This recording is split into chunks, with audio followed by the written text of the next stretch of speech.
പക്ഷെ ഞാൻ നിങ്ങൾക്ക് ഒരു ഉപദ്രവം ചെയ്തില്ലല്ലോ. ഞാനിപ്പോ കടയിലുണ്ടായിരുന്ന മാസ്കുകളൊന്നും നോക്കുന്നില്ലല്ലോ. എല്ലാവർക്കും ഒരു ശല്യാണ്.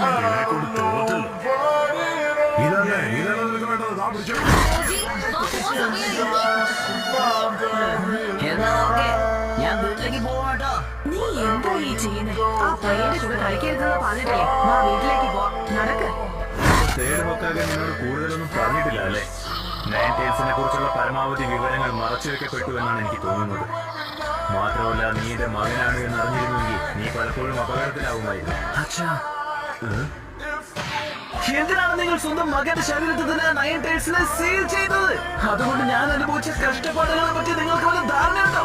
എല്ലാവരും എന്നെ അറപ്പോടും വെറുപ്പോടും കൂടിയാണ് നോക്കിയിരുന്നത്. ഇവർ കൂട്ടുകൂടാൻ ഒരിക്കലും തയ്യാറായില്ല. എന്താടാ